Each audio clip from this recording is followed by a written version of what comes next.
अहिंसा एवं करुणा के अवतार श्रवण भगवान महावीर के पावन पुनीत चरणों में सादर कोटि कोटि वंदन अभिनंदन।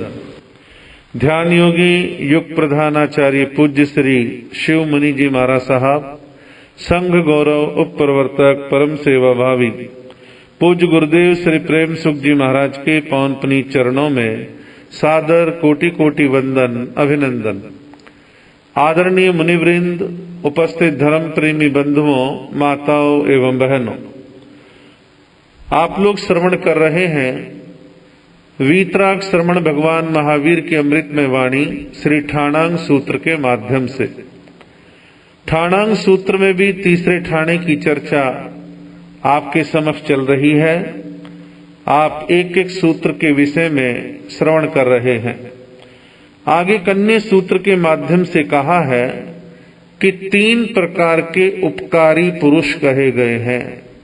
उपकार करने वाले 3 प्रकार के व्यक्ति, 3 प्रकार के पुरुष कहे गए हैं। ये 3 प्रकार के उपकारी कौन कौन से हैं, इनको समझने के लिए पहले आपको एक छोटा सा रूपक समझना होगा। रूपक ये है कि 3 प्रकार के वृक्ष हैं, 3 प्रकार के पेड़ हैं। पहला एक पेड़ ऐसा है जिस पर पत्ते ही पत्ते हैं, लेकिन फूल और फल नहीं है। फूल और फल नहीं है, केवल पत्ते हैं। पत्तों का बस एक सुख रहता है कि भाई छाया मिल गई, पंछी आके बैठ गए, इससे ज्यादा और कुछ नहीं होता। फिर दूसरे प्रकार का वृक्ष कहा है कि दूसरे प्रकार के वृक्ष पर पत्ते भी हैं और फूल भी हैं, लेकिन फल नहीं है। अब पत्तों ने तो छाया दे दी, फूलों के द्वारा उसकी शोभा बढ़ गई, सुगंध मिलने लगी, एक अच्छा रमणीय सा वातावरण बनने लगा। फिर तीसरा जो वृक्ष है, तीसरे वृक्ष की एक विशेषता है कि उसमें पत्ते भी हैं, फूल भी है और फल भी है, तीनों चीजें हैं। अब जहां पत्ते भी हैं, फूल भी है, फल भी है, तो वृक्ष संपूर्ण हो गया। सभी प्रकार की जो वृक्ष की विशेषताएं होती हैं वो सब उसके अंदर विद्यमान हो गई। पत्तों से छाया मिल रही है, हवा चलते तो और अच्छी हवा लगती है, फूलों से सुगंधी आ रही है, कोई भूखा आया है तो फल खा करके अपना पेट भर लेगा। तो ये 3 प्रकार के वृक्ष जो हैं बतलाए गए हैं। जैसे 3 प्रकार के वृक्ष हैं, ऐसे ही 3 प्रकार के पुरुष भी हैं। पत्रों वाले यानी जो पत्ते वाले वृक्ष हैं, ऐसे जो लोग होते हैं वो किसी भी व्यक्ति को अल्प थोड़ा सा सुख दे पाते हैं, थोड़ा सा उपकार कर पाते, ज्यादा नहीं करते। क्योंकि केवल जैसे पत्ते ही पत्ते हैं पेड़ पर तो वो ज्यादा कुछ नहीं करता, वो ठीक है छाया दे दी, और विशिष्टता उसकी नहीं है। तो पहले प्रकार के जो पुरुष होते हैं वो पत्ते वाले वृक्ष के समान हैं, जो अल्प उपकार करते हैं, थोड़ा उपकार करते हैं। फिर दूसरे प्रकार के पुरुष के बारे में कहा है कि दूसरे प्रकार के पुरुष ऐसे होते हैं जैसे पेड़ पर पत्ते भी हैं और फूल भी हैं। तो पत्ते और फूल डबल काम हो गया। तो ऐसे दूसरे प्रकार के व्यक्ति में पहले वाले व्यक्ति की अपेक्षा थोड़ी सी खासियत है, विशिष्टता है। वो थोड़ा सा एक्स्ट्रा विशिष्ट उपकार दूसरे पर आने वाले व्यक्ति पर कर देता है। और जैसे तीसरा वृक्ष बतलाया जिसमें पत्ते भी हैं, फूल भी है, फल भी है, ऐसे ही तीसरे प्रकार का जो पुरुष है वो संपूर्ण वृक्ष की तरह है, जो औरों के ऊपर परोपकार तो करते हैं लेकिन विशिष्टतर परोपकार करते, खास परोपकार करते हैं, ज्यादा श्रेष्ठ परोपकार करने के लिए वो सक्षम होते हैं। जैसे तीनों वृक्ष, तीनों प्रकार के पुरुषों की बात कही गई है, ऐसा हमारे आपके सभी के जीवन में भी देखने में आता है। इसे आप एक उदाहरण के द्वारा और समझेंगे। एक प्रदेशी व्यक्ति किसी शहर में गया और उसके उस शहर में जानने वाले कोई रिश्तेदार भी नहीं है, अनजान व्यक्ति है, लेकिन उसे कुछ दिन वहां पर रुकना है। तो वो एक मकान के मालिक के पास गया और कहने लगा कि मैं इस शहर में नया व्यक्ति आया हूं और मुझे रहने के लिए कुछ दिन कमरा चाहिए, क्या आपके यहाँ पे कमरा मिलेगा? तो पहले तो उस व्यक्ति ने उसको घूर के देखा, आदमी अच्छा है, बुरा है, कैसा है, तो देख के अपने मन में सोचने लगा कि कमरे तो मेरे घर में बहुत सारे हैं और एक दो कमरे इसको दे दूंगा, मेरा क्या फर्क पड़ता है। तो उस पहले वाले व्यक्ति ने उस नए नए व्यक्ति को 2 कमरे दे दिए कि ठीक है जी, कमरे दे दिए, अब तुम जानो, तुम्हारा काम जाने, मेरा कोई इसमें लेना देना नहीं, जितने दिन तुमने कहा है उसके बाद मेरे कमरे खाली कर देना। अब उसने कमरे दिए हैं, बाकी ना उससे बात करी, ना कुछ खाने पीने को पूछा, कुछ नहीं किया उसने। फिर ऐसे ही एक दिन और व्यक्ति उसी शहर में आया। वो किसी दूसरे व्यक्ति के पास जाकर कहता है, भैया मैं परदेसी हूं, पहली बार आया हूं, कुछ दिन रुकना चाहता हूं, क्या आपके कमरा मिलेगा? बोले हाँ हाँ, कमरा मिल जाएगा। तो उसने उसको कमरा दिया। अब पहले वाले ने केवल कमरा दिया था और कुछ नहीं किया।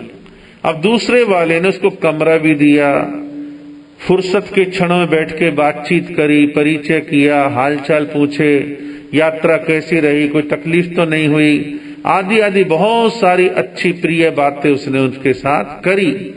लेकिन दूसरे व्यक्ति ने स्थान भी दिया, बातें भी करी, लेकिन भोजन को नहीं पूछा।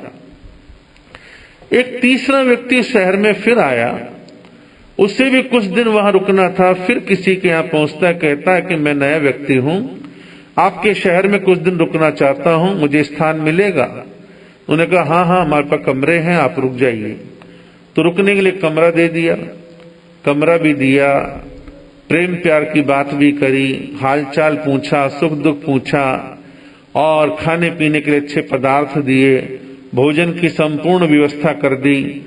अब आप तीनों प्रकार के व्यक्तियों में कितना अंतर देख रहे हो। एक ने केवल कमरा दिया, दूसरे ने कमरा भी दिया और हालचाल भी पूछा, तीसरे ने कमरा भी दिया, हालचाल भी पूछा और भोजन भी करवाया। तो तीसरा व्यक्ति जो है सर्वश्रेष्ठ है, उसमें सब प्रकार की विशिष्टताएं जो हैं विद्यमान है। तो हम अपने जीवन में जो यहाँ का है 3 प्रकार के उपकारी लोग, तो हम अपने जीवन में उपकार करना चाहते हैं तो हमें सक्षम बनना पड़ेगा। जितने हम सक्षम होंगे, समर्थ होंगे, उतना हम दूसरों का भला कर सकते हैं, उपकार कर सकते हैं। ये बात सामान्य व्यक्तियों पर भी लागू होती है और साधुओं पर भी लागू होती है। साधुओं के लिए एक उदाहरण दिया है कि मान लो किसी धर्म स्थान पर साधु विराजमान है, एक श्रावक आता है और अंदर आके महाराज को वंदना करता है और महाराज उससे कुछ बात तो नहीं करते, कहते भैया ठीक है, सामायिक करने आया, स्वाध्याय करने आया है, तो लंबी चौड़ी जगह पड़ी है, जहां तेरी इच्छा हो सामायिक कर ले, बाकी मुझे क्या लेना देना। अब उस आने वाले श्रावक को महाराज ने केवल स्थान की आज्ञा दे दी कि तुम यहाँ सामायिक संवर कर लो, तुम्हारी मर्जी है, बाकी कोई बात नहीं, चीत नहीं, कुछ नहीं।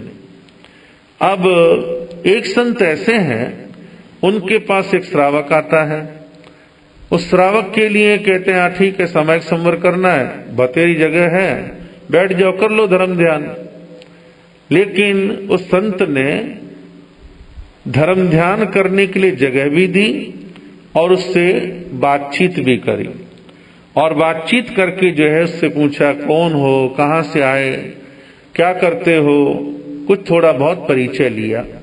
कुछ धर्म ध्यान करते हो नहीं करते हो, कुछ आता जाता है या नहीं आता है, कुछ सीखा या नहीं सीखा है, उससे बातचीत करी, उसको और अच्छा लगा। अब तीसरे साधु के पास कोई तीसरा व्यक्ति आता है, वो साधु उसको धर्म ध्यान के लिए सामायिक संवर को जगह भी देते हैं उसका लौकिक परिचय भी पूछते हैं, थोड़ा बहुत हालचाल पूछ लेते हैं, कैसे हो, कुछ धर्म ध्यान करते नहीं करते। फिर तीसरा वो महाराज एक काम और करते हैं कि आओ बैठो, कुछ सीख लो। सामायिक की पार्टियां नहीं आती तो सामायिक के पाठ सीखो, प्रतिक्रमण नहीं आता तो आओ मैं सिखाने के लिए तैयार हूं, प्रतिक्रमण सीखो।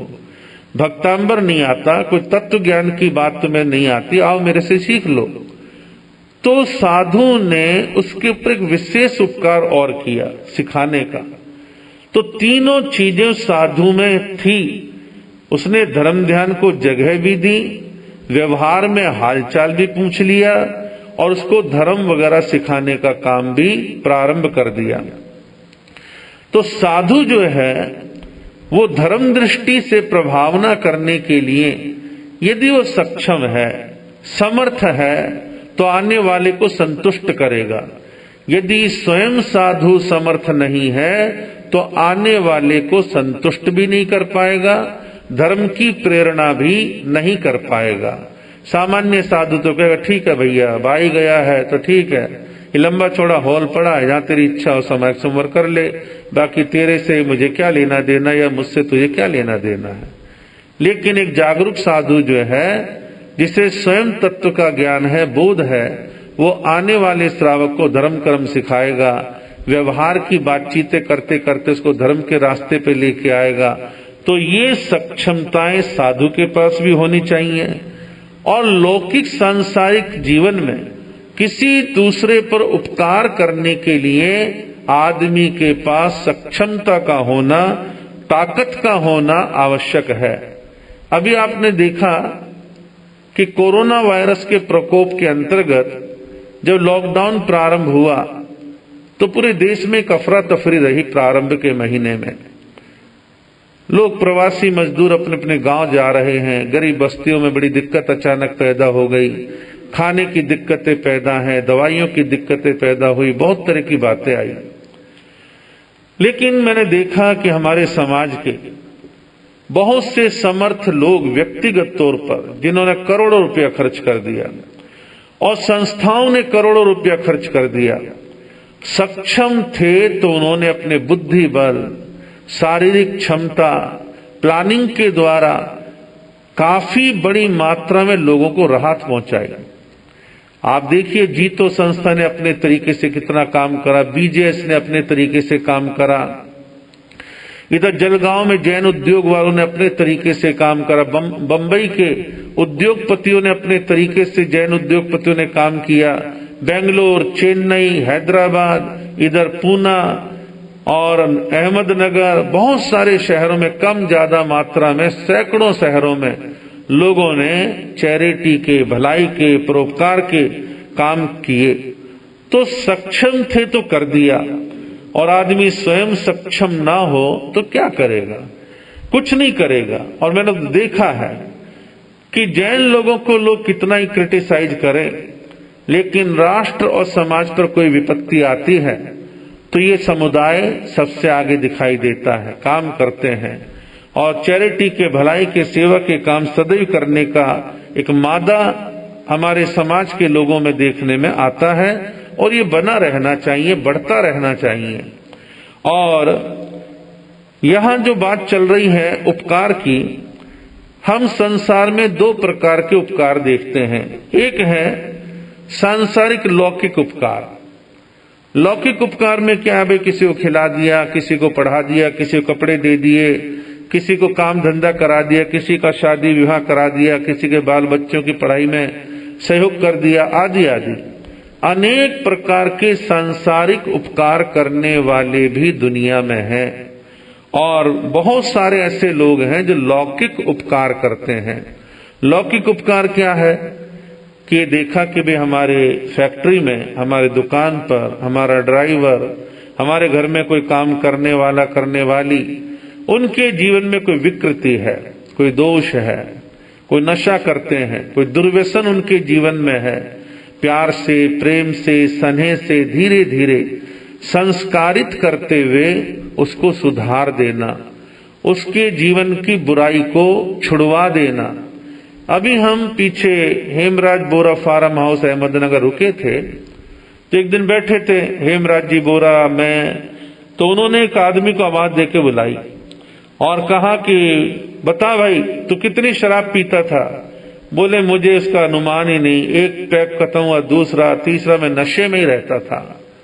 और आज वो व्यक्ति शराब की एक बूंद तक के नजदीक नहीं जाता, बिल्कुल सेफ है, सुरक्षित है। और उसने स्वयं ये कहा यदि बाबूजी मेरी शराब नहीं छुड़वाते तो ना जाने किस कुत्ते की मौत मर जाता, मैं कैसे मरता मुझे खुद को भरोसा नहीं, लेकिन इनका उपकार है, इन्होंने मेरा नशा छुड़वाया। बहुत सारे हमारे जैन बंधुओं को मैं देखता हूं, उनके घर, दुकान, फैक्ट्री आदि में काम करने वालों का मांसाहार छुड़वाते हैं, शराब छुड़वाते हैं, दुर्व्यसनों से दूर करते हैं, प्यार प्रेम से समझाते, को डंडे से नहीं समझाते, प्यार प्रेम से। और प्यार प्रेम का जो असर है वो डंडे का असर नहीं होता, वो तो बल्कि और बगावत खड़ी कर देता है। तो दूसरों में संस्कार देना, उनको अच्छा नीतिवान बनाना, चरित्रवान बनाना, अच्छा इंसान बनाना, संतों के सानिध्य में लेकर के जाना, यह है लौकिक उपकार। और लौकिक उपकार करना चाहिए, उससे पीछे नहीं हटना चाहिए। तो लौकिक उपकार भी करें और लोकोत्तर उपकार भी करें। लौकिक उपकार में बाहर का जो सेवा के काम है वो करने चाहिए।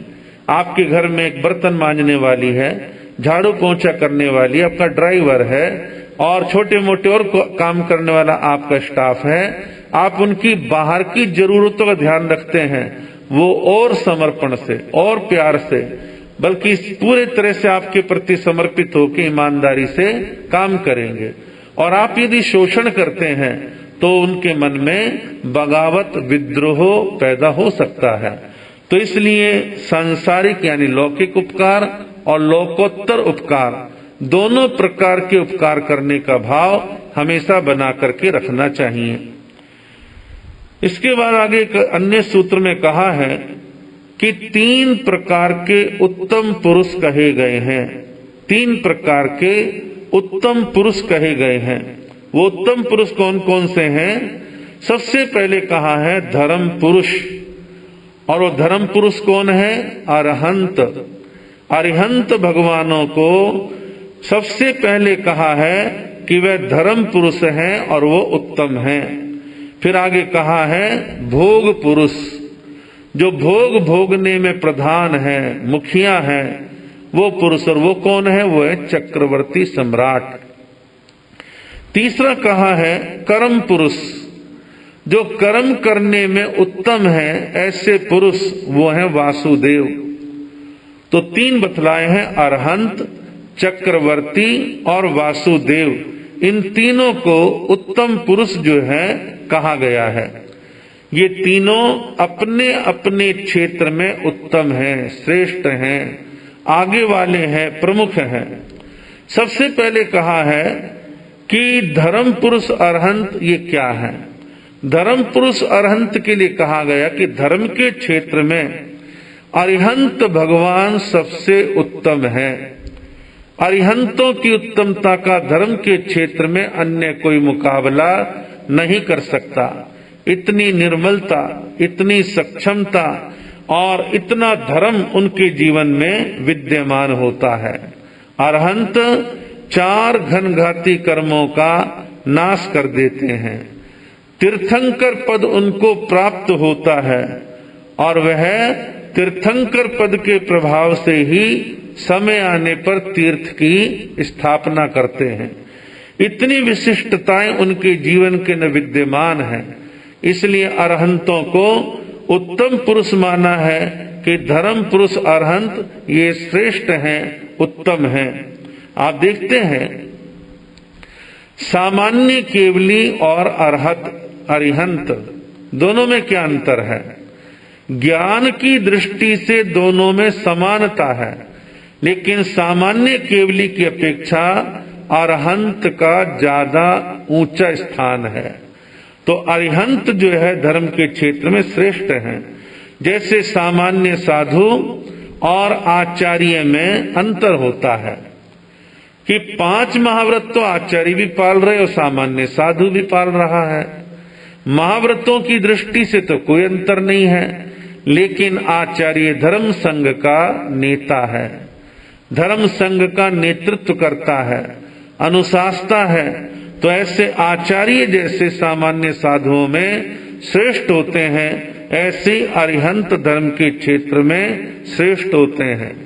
उन अरहंतों का ज्ञान और उनका चारित्र ये ऊंचा होता है, श्रेष्ठ होता है, और वह धर्म जगत के नेता कहलाते हैं। तो पहले उत्तम पुरुष क्या है? धर्म पुरुष अरहंत। फिर आगे कहा है भोग पुरुष चक्रवर्ती। भोग भोगने में, सांसारिक सुखों का उपभोग करने में चक्रवर्ती सम्राट नंबर 1 पर है। वर्तमान में चक्रवर्ती तो नहीं है। आप उपमाएं देते हैं, विचार करते हैं, अरे भाई हमारी कहाँ ताकत है, ये तो अडानी अंबानी जैसे सुख भोग सकते हैं, पैसे वाले लोग सुख भोग सकते हैं, ये वर्तमान समय के चक्रवर्ती की तरह ही है। तो भोग पुरुष चक्रवर्ती, तो चक्रवर्तियों का वर्णन हमारे ग्रंथों में आता है।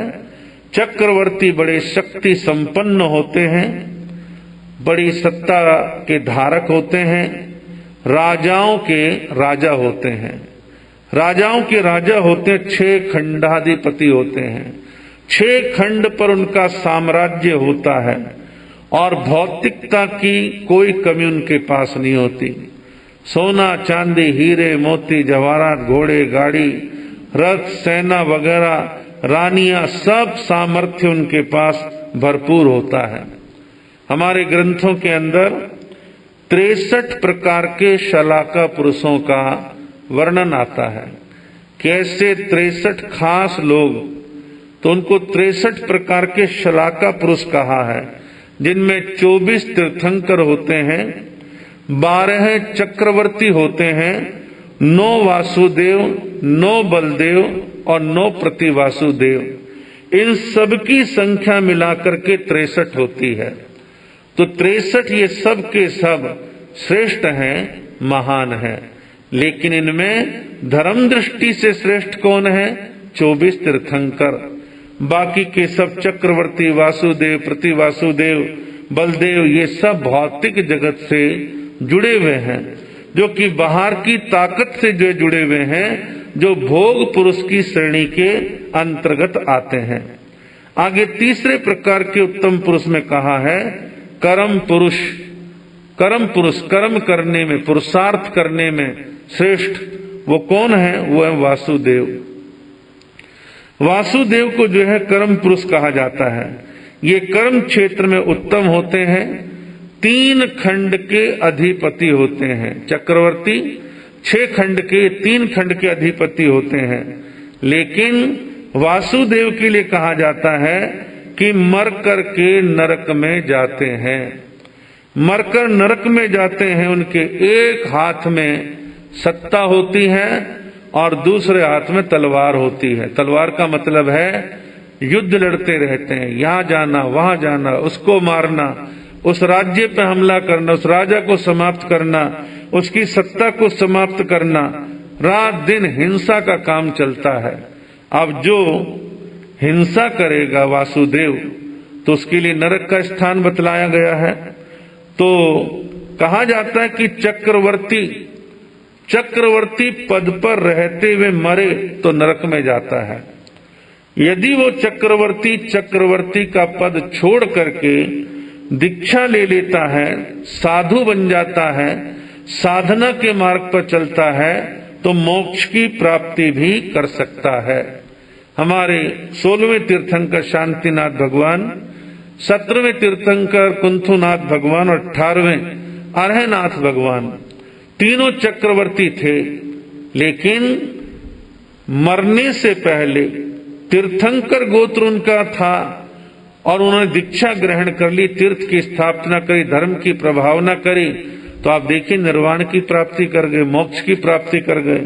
तो कहने का मतलब ये है कि कर्म पुरुष वासुदेव जो हैं, जहां कर्म करते हैं, युद्ध लड़ते हैं, तो युद्धों में बड़ी व्यापक हिंसा होती है। अपने अपने घरों में बैठ करके लोग कल्पना तो कर लेते हैं, भाव युद्ध तो लड़ लेते हैं, अरे हो जाए एक बार पाकिस्तान के साथ, हो जाए एक बार चीन के साथ, लेकिन जब युद्ध होता है दोनों तरफ नरसंहार होता है। राजा को, शासक को बड़े विवेकपूर्ण तरीके से कदम बढ़ाने चाहिए कि अपनी अकड़, अपनी मूर्खता, अपने अहंकार के चक्कर में युद्ध में देश को ना झोंक दे। और युद्ध में झोंकता है वो तो राजधानी में सुरक्षित बैठा रहता है कमांडो के बीच में, लेकिन आम सैनिक मरते हैं और दोनों तरफ की जनहानि होती है, धन हानि होती है। तो ये जो कहा है कि वासुदेव नरक में जाते हैं, तो किसी हद तक सही है कि भाई वो हिंसा में लिप्त रहते हैं। आज वर्तमान में भी जितने मुख्यमंत्री होते हैं, केंद्रीय मंत्री होते हैं, कई बार उनकी नीतियों की वजह से, कई बार उनके कामों की वजह से हिंसा बहुत होती है। उत्तर प्रदेश आज चर्चा में है एनकाउंटरों को लेकर के। एनकाउंटर में बड़ा झोल रहता है कि जायज नाजायज दोनों तरह का काम चलता है, लेकिन ज्यादातर ये देखने में जाता है कि जब पुलिस को खुले हाथ छूट दे दी जाती है तो फिर वो पुलिस वाले उसका मिसयूज करते हैं और अंधाधुंध छोटी छोटी बातों पर लोगों को मारना प्रारंभ कर देते हैं। एक स्वतंत्र पत्रकार है लड़की, और उसने पिछले 4-5 सालों में उत्तर प्रदेश के पुलिस हेडक्वार्टरों से उन्होंने सारा रिकॉर्ड इकट्ठा करा कि यूपी में कितने एनकाउंटर हुए। तो उस लड़की का विश्लेषण था कि पिछले 5-6 सालों में 5000 एनकाउंटर हुए हैं, यानी 5000 लोग मारे गए हैं। अब 5000 में 500 जायज मान लो, बाकियों को छोटी छोटी बातों पर मारा गया। उसका विश्लेषण है, ये मेरा नहीं है। रेहड़ी लगाने वाला, फ्रूट बेचने वाला, रिक्शा चलाने वाला, मजदूर टाइप का आदमी, उनको मार डाला। तो ये गलत है। ऐसे में शासक जो है वो भी कर्म का अर्जन करता है। आवश्यकता है कि शासक जो है बड़े विवेकपूर्ण तरीके से अपनी शासन सत्ता को चलाने का काम खास तौर पर करे। आगे एक और विषय को मैं प्रारंभ कर देता हूं। आगमकार ने आगे कहा है कि स्थिर 3 प्रकार के होते हैं। स्थिर 3 प्रकार के होते हैं। जाति स्थिर, जाति का मतलब उम्र की दृष्टि से स्थिर। दूसरे हैं श्रुत स्थिर, जो ज्ञान की दृष्टि से स्थिर होते हैं। और तीसरे हैं दीक्षा स्थिर, दीक्षा पर्याय के हिसाब से स्थिर। हमारे यहाँ की मान्यता है कि जो साधु 60 साल की उम्र से ऊपर हो गए हैं वो उम्र की दृष्टि से स्थिर कहलाते हैं। दूसरे प्रकार के स्थिर माने श्रुत स्थिर, कि जिन साधुओं को ठाणांग और समवायांग ये दोनों शास्त्रों का अच्छा उनको पकड़ हो, जानकारी हो, तो वो स्थिर कहलाते हैं, श्रुत स्थिर। और एक जगह ये भी कहा है, ये भी एक मान्यता है कि 11 अंग सूत्रों का जिनको विशिष्ट अध्ययन है, जानकार है, वो भी श्रुत स्थिर कहलाते हैं। और तीसरे प्रकार के स्थिर है दीक्षा स्थिर। जिन साधुओं का दीक्षा पर्याय 20 साल या इससे अधिक का हो गया है उन्हें दीक्षा स्थिर जो है कहा जाता है। अब कहोगे भी स्थिर क्या होता है? स्थिर का एक अर्थ है ज्येष्ठ, श्रेष्ठ, जो अपनी लाइन में बड़ा है, ज्येष्ठ है, श्रेष्ठ है, उसे स्थिर कहा है।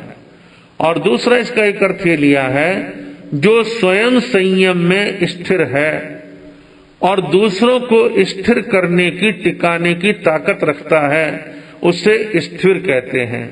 तो पहले प्रकार के स्थिर है जाति स्थिर, यानी उम्र के हिसाब से। अब मान लो किसी साधु जी महाराज ने 55 साल की उम्र में दीक्षा ली है, 5 साल की दीक्षा में वो जो है 60 साल को क्रॉस कर जाते हैं, तो बेशक उनकी दीक्षा छोटी है, 5 साल की है, लेकिन संघ में वो उम्र की दृष्टि से, आयु की दृष्टि से बुजुर्ग हैं, बड़े हैं, श्रेष्ठ हैं और उनका सम्मान संघ में होना चाहिए। ऐसा कहते हैं कि संघ में जो बड़ी उम्र के साधु साध्वी हैं, 60 साल से ऊपर के हो गए हैं, संघ में उनके प्रति अनुकंपा की भावना, सेवा की भावना होनी चाहिए। उनसे मोटे काम ना करवाना, भारी काम ना करवाना, और गोचरी पानी उनको ला करके देना, उनके वस्त्रों का प्रक्षालन कर देना, समय पर दवाई देना, उनकी सार संभाल करना, ये जो है उम्र की दृष्टि से, जिसे यहाँ जाति स्थिर कहा है, तो उनके प्रति अनुकंपा का भाव रखना। उन वृद्ध संतों को सर्दी गर्मी के अनुसार आहार इत्यादि ला करके देना।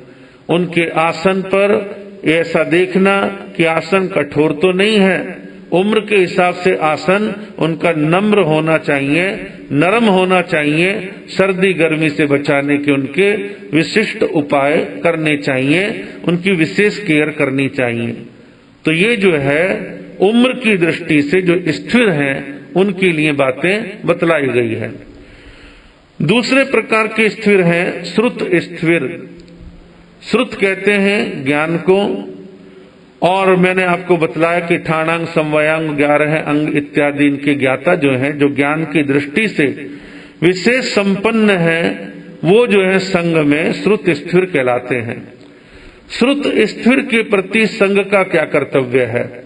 श्रुत स्थिर के प्रति संघ का कर्तव्य है उनकी विनय करना, आदर मान सम्मान करना, उनके अभिप्राय, उनके संकेत को समझ करके उसके अनुसार चलना, उनके अनुसार काम करना, और श्रुत स्थिर के आने पर उनके सम्मान में खड़े हो जाना, उनको आसन देना, उनके पांव को झाड़ना पोंछना, और गुण कीर्तन करना, ज्ञानी का गुणगान करना, और इस प्रकार से वो ज्ञान की आराधना कर रहे हैं, स्वाध्याय करते हैं, लेखन करते हैं, वाचना देते हैं, तो उनके उसमें सहयोगी बनना, अंतराय नहीं डालना, ईर्ष्या नहीं करना, दिक्कत पैदा नहीं करना।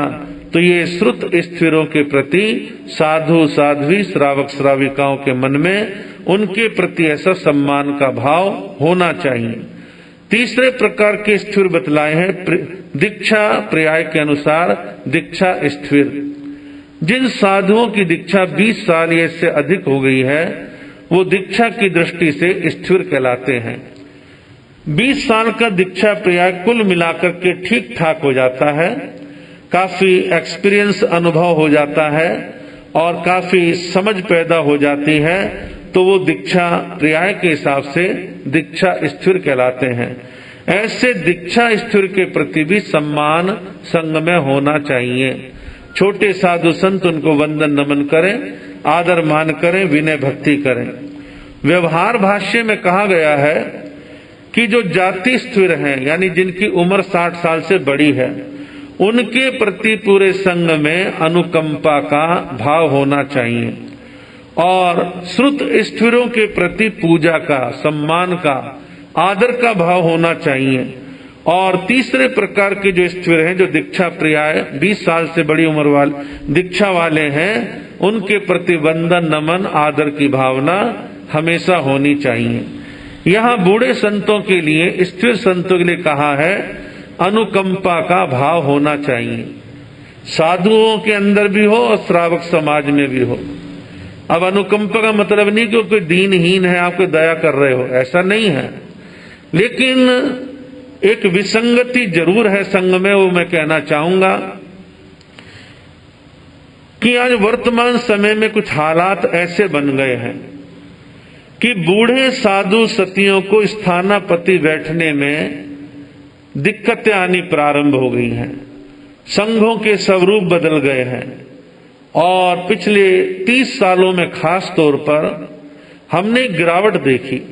वो गिरावट क्या है कि जो संघों ने स्थानापति बैठने की विनती करनी बंद कर दी, तो मजबूर होके उन साधु सतियों और उनके निकटवर्ती श्रावकों ने जमीन खरीदना, सोसाइटी बनाना, ट्रस्ट बनाना, उनके पर्सनल भवन बनाना, ये प्रारंभ किया। शुरू में लगा कि एक आवश्यकता है, नेसेसिटी है, लेकिन अब ये होड़ स्पीड पकड़ रही है। लेकिन अफसोस कि ना साधु संघ में चिंता है और ना श्रावक समाज में चिंता है कि वृद्ध संतों के बुढ़ापे की सुंदर वैकल्पिक व्यवस्था क्यों नहीं करते। दुनिया भर के भवन बनाएंगे, पैसा लगाएंगे, काम करेंगे, लेकिन वृद्ध संतों के लिए पूरे देश में 5-7 सेंटर बन जाए तो लॉन्ग पीरियड के लिए परमानेंट समस्या का समाधान हो जाए। लेकिन अफसोस है कि चिंतन का संकट है, विचार दृष्टि से सूखा पड़ा हुआ है। बातें सब बनाते हैं लेकिन प्रैक्टिकल करने के लिए कोई तैयार नहीं, और हमारे जैसा कोई बढ़कर के बात आगे कह देता है तो उनकी चर्चाएं होती हैं। खैर, समाज है, संघ है, चर्चाएं भी होंगी। चर्चाओं की फिक्र करके क्या नए काम नहीं किए जाएं? नए काम, नया चिंतन चलता रहना चाहिए। आज आपने विचार सुने हैं, आगे इसी प्रकार आप लोग लाभ लेते रहेंगे, सुनते रहेंगे।